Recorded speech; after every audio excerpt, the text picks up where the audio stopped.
অক্লান্ত পরিশ্রম করে মামলার ইন্তজাম করেছে। আমার আমার কলিজার টুকরা যুবক তরুণ ছাত্র ভাইদের গুনাহগুলো মাফ করে দাও, তাদেরকে নামাজি বানিয়ে দাও, তাদেরকে তুমি দ্বীনের জন্য কবুল করে নাও।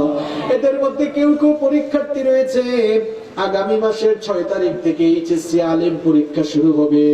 রব্বুল আলামিন পরীক্ষার্থী ভাই বোনদেরকে সুস্থভাবে নিরাপদে পরীক্ষা দেওয়ার ব্যবস্থা করে দাও, তাদেরকে ভালো ফলাফল অর্জনের তৌফিক দান করে দাও। রব্বুল আলামিন আমার দেশের উপরে তুমি তোমার খাস রহমতের বরকত নাজিল করো। ওগো মালিক, বিশেষ করে এই বকশীঘোড়া তথা এই সাগরের তীরবর্তী এলাকায় যারা বাস করে তাদের সকলকে তুমি তোমার রহমতের চাদরে আবৃত রাখো।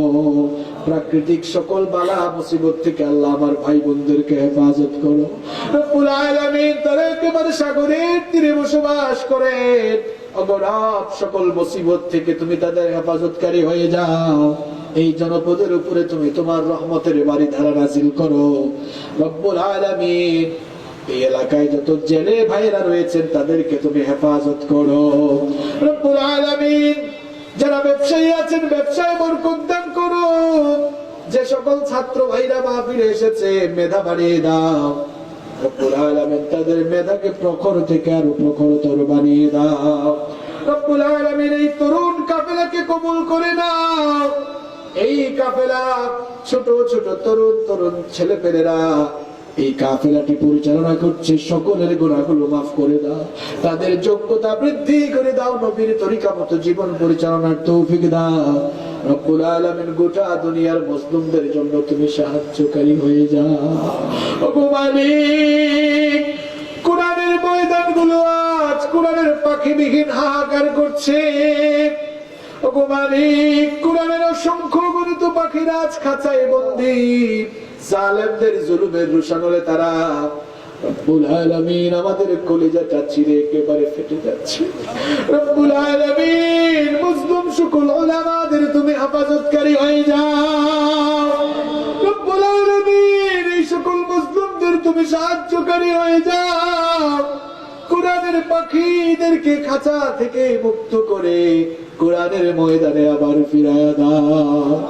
রব্বুল আলামিন বিশেষ করে আমাদের সবচাইতে প্রিয় সেই মুফাসসির যিনি প্রায় 1 যুগেরও বেশি সময় ধরে তিনি আমাদের কাছ থেকে অনেক দূরে। রব্বুল আলামিন বিশেষ করে আমাদের সেই প্রিয় মুফাসসিরকে তুমি আবারো আমাদের মাঝে ফিরায়া দাও। রব্বুল আলামিন আমাদের সকলকে দ্বীনের জন্য কবুল করে নাও। ওগো মালিক, আজকে যত আলোচনা হয়েছে সেগুলো আমাদেরকে আমল করার তৌফিক দান করে দাও। কিয়ামতের দিন তোমার হাবিবের সঙ্গে জান্নাতে থাকার জন্য যে আমল দরকার সে আমলগুলো আমাদেরকে করার তৌফিক দাও।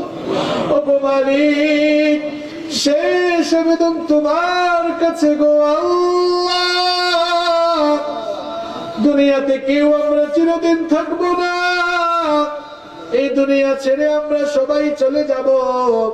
আমরা তো গুনাহগার মানুষ, আমাদের গুনাহের কারণে গাড়ির নিচে চাপা দিয়ে অ্যাক্সিডেন্ট করিয়ে আমাদের মওত দিও না। ওগো আল্লাহ, আমাদের পাপের কারণে এমন কঠিন কঠিন রোগ দিও না যে রোগ বাড়াইয়ের কারণে বিছানায় পায়খানা প্রস্রাব করে চিৎকার করে করে বিছানা থেকে উঠে তোমাকে সাজদা দেওয়া যায় না। ও আল্লাহ, আমাদের পাপের কারণে এমন কঠিন কঠিন রোগ দিও না যে রোগ বালাইয়ের কারণে বিছানা থেকে উঠে তোমাকে সাজদা দেওয়া যায় না। এমন কোন পরীক্ষায় ফেলো না যে পরীক্ষার কারণে তোমার জিকির আজকার করা যায় না, তোমার ইবাদত বন্দেগী করা যায় না। ওগো মালিক, আমাদেরকে ইজ্জতের হায়াত আর ইজ্জতের মওত নসিব করে দাও। যখন দুনিয়া থেকে যাওয়ার সময় আসবে সাজদারত অবস্থায়, রুকুরত অবস্থায়, জুমার রাতে জুমার দিনে, রমাদানের পবিত্র মাসে, তাও যদি নসিবে না হয় তোমার হাবিব এবং তার সাহাবীরা হাত তুললেই কেঁদে কেঁদে হাজারি করে করে তোমার কাছে যে মওতের জন্য দোয়া করেছে, এমন মওত যে মওতের পরে হিসাব নাই, বিচার নাই, বিনা বিচারে বিনা হিসেবে তুমি জান্নাত দিয়ে দাও। সেই সবচাইতে শ্রেষ্ঠ মর্যাদা সম্পন্ন মওত, শাহাদাতের মওত আমাদেরকে নসিব করে দিও। মওতের সময় আমাদের সকলকে পবিত্র বানিয়ে আমাদের জবান থেকে সেই মধুর কালেমা বের করে দিও। লা ইলাহা ইল্লাল্লাহু মুহাম্মাদুর রাসূলুল্লাহ।